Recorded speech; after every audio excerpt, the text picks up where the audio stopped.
So I can think of several reasons for coming to the temple on Sunday morning. One of them could be to deepen our appreciation of Buddhism, which is what the people shown in this photo are doing. That was taken just 10 years ago. I would guess if you're a long-time attendee, you can recognize some of the people sitting there. They're deepening their appreciation. Well, let's think about how we could go about that. Is it necessary to study the teachings, to read the Jusei in English? Or can we develop an appreciation by intuition, that is, without the conscious use of reasoning? I think that either of these approaches can become a Dharma gateway, depending upon our background. However, here when I say studying, I do not mean that one approaches Buddhism simply as an external body of knowledge, as an object of academic study. That cannot be a Dharma gateway, I think.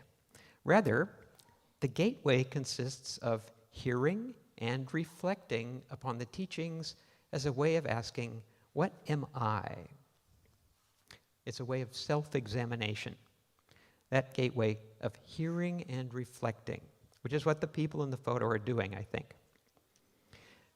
This is the same for us as it was 8 centuries ago in Japan for the 2 teachers I want to talk about today, Shinran and Dōgen. OCBC belongs to the tradition called Shin Buddhism. It is the Dharma path identified by Shinran, a person who lived during Japan's Kamakura period. It is less widely known than the tradition of Zen Buddhism, which was established in Japan at just around the same time. Zen has many manifestations in the West today, but when I refer to it here, I mean only the specific teaching that was brought from China to Japan by Dōgen, a contemporary of Shinran. The spiritual climate of the Kamakura period gave rise to both of these flavors of Buddhism.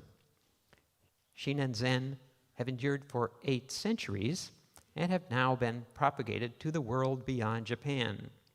Therefore, we can say that the efforts of these 2 spiritual seekers have borne much fruit.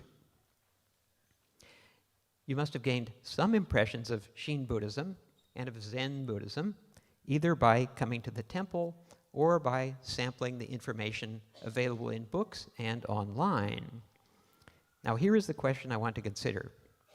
Do Shin and Zen amount to the same thing, or are they different? Your impressions may lead you to say that they are different, but I wonder if we could have it both ways.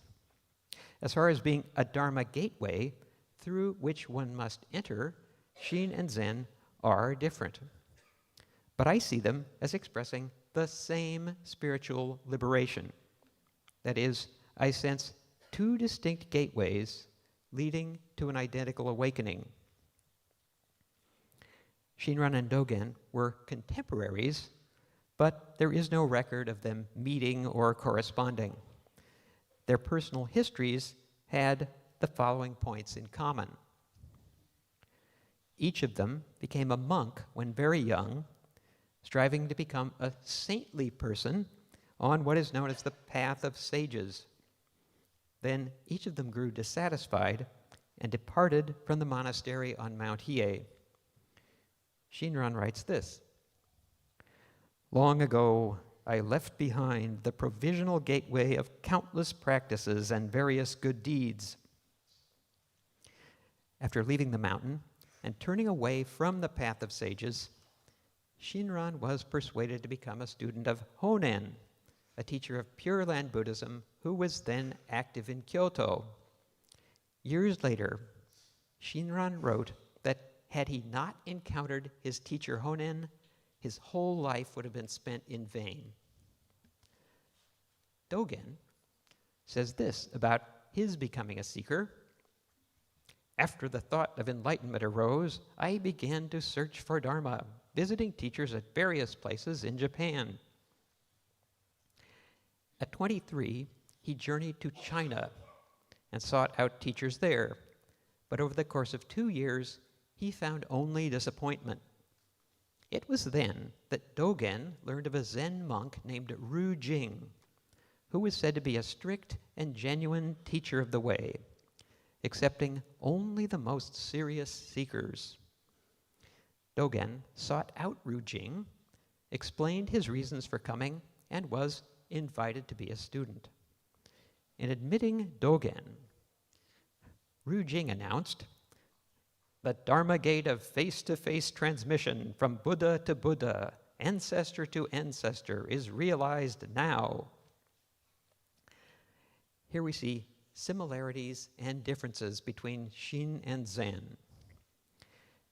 Shinran and Dōgen both understood that to meet an authentic teacher of the way is a matter of life and death, and each recognized clearly when he had encountered the authentic teacher. On the other hand, consider Ru Jing's statement, "The Dharma gate of face-to-face transmission from Buddha to Buddha, ancestor to ancestor, is realized now." Honen and Shinran do not speak that way. As mentioned, Shin and Zen are different gateways, but still, I contend that they express the same liberation. Concerning the contrast between the two traditions, Dōgen emphasizes the necessity of face-to-face Dharma transmission between teacher and student.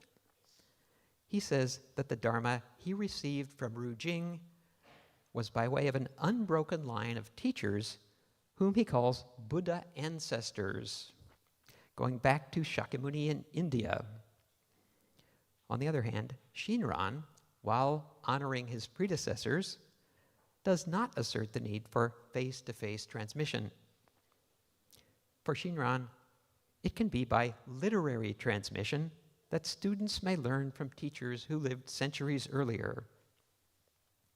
We, however, we may lack the capacity to receive the authentic Dharma by the literary route only. In addition to studying on our own, I think it is necessary to encounter the teacher as a living human being, as Shinran and Dōgen did. Now here I mean a teacher with whom we are able to study for a long time. I will share one more example of a difference between Shin and Zen. Dōgen returned from China and continued to live as a monk until the end of his life. He established his own monastic community in the mountains, known as a Heiji. It still exists today. My impression is that to follow in the footsteps of Dōgen, one must renounce secular life, at least for a time, if one is to gain the insight that he speaks of. Shinran, on the other hand, abandoned monastic discipline and lived in the manner of a layperson. He established the pattern for Shin followers by marrying and having children. And that, by the way, is why we're all gathered here today. If not for that, we wouldn't be here. To live apart from the everyday world might even be seen as a hindrance on the Shin Buddhist path. Now I will mention some aspects that Shin and Zen have in common. A striking similarity is that neither Shinran nor Dōgen considered himself to be the founder of a Buddhist tradition. Let that sink in. Neither of them considered themselves to be a founder. That may come as a surprise because we usually portray these two as founders. However, this is a distinction made by the institutional Buddhism of our own day. Every religious denomination, not just ours, needs to point back in history to the person they consider to be the founder. Hence, it is said that Shinran established the sect called the Jodo Shinshu, and that Dōgen established the sect called Soto Zen. The institutional purpose is understandable, but with respect to Shinran and Dōgen, it clearly entails a distortion. Shinran did not regard himself as having created or established the Jodo Shinshu teaching. If any person could be said to have done so, it would be Shakyamuni Buddha when he expounded the larger sutra, which is how Shinran viewed the matter. This teaching was transmitted over the centuries from India to China and then to Japan, where it was received and propagated by Honen. Rather than being a founder, Shinran saw himself as having received Jodo Shinshu from Honen and his predecessors. He did not use the term Jodo Shinshu as the name of a denomination. Likewise, Dōgen said that the teaching he received from Rujing came by way of a line of individual Buddha ancestors going back to Shakyamuni. Dōgen did not consider the word Zen, which means meditation, to be the name of a Buddhist sect. Rather than rely on a sectarian organization, he believed that the authentic Dharma is transmitted individually from one person to another. The teaching he received from Rujing, Dōgen called Shobo, which means genuine Dharma. For Dōgen, it is the path of Shakyamuni and all the Buddha ancestors, a path that transcends any sectarian labels. Remarkably, Dōgen's use of the term Shobo parallels Shinran's understanding of the word Shinshu. You may have wondered about the meaning of this word. The direct translation of Shinshu is true essence or true origin. Dr. Michael Conway has suggested that for Shinran, it means the true centerpiece of Buddhism. It refers to the teaching revealed in the larger sutra that Shinran received by way of Honen and his predecessors. Shinshu transcends any sectarian labels. Here I feel that Dōgen and Shinran are expressing the same understanding of why Shakyamuni appeared in the world. It was solely to teach genuine Dharma, or Shinshu.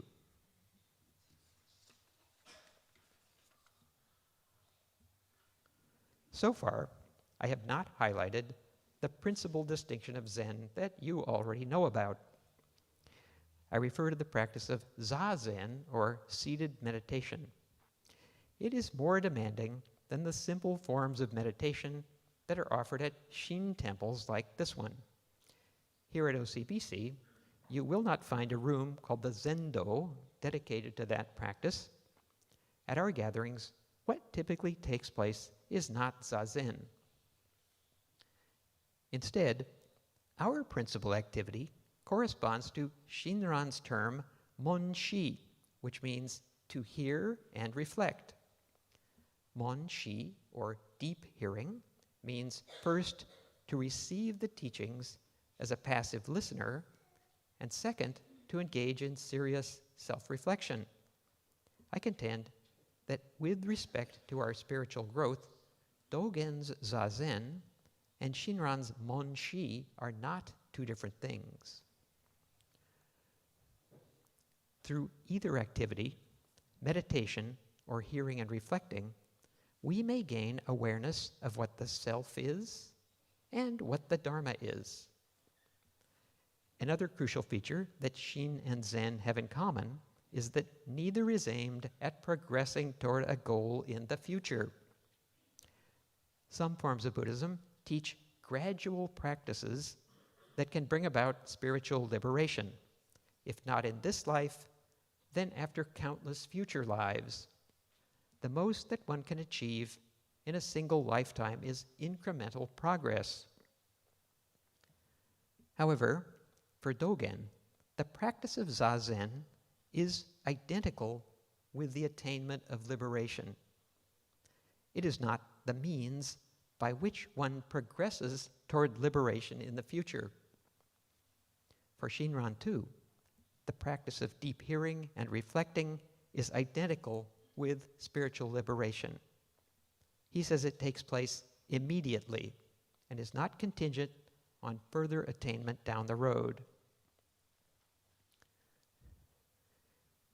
Shinran and Dōgen were spiritual seekers first and foremost. They were not newsmakers. The impact they made during their lifetimes was quite limited. But over the centuries, the ripples spreading outward from their spiritual seeking gained influence, eventually reaching far beyond Japan. I see them as universal teachers whose insights are not limited by the medieval reference frame of the Kamakura period, nor can their insights be contained within the forms and doctrines of sectarian Buddhism. Today, I have highlighted some of the reasons for saying that Shin and Zen are different gateways to the Dharma. And as far as spiritual liberation, I have offered reasons for thinking that Shin and Zen do not speak about two different things. Thank you very much for listening. Naman Dabatsu. Naman Dabatsu.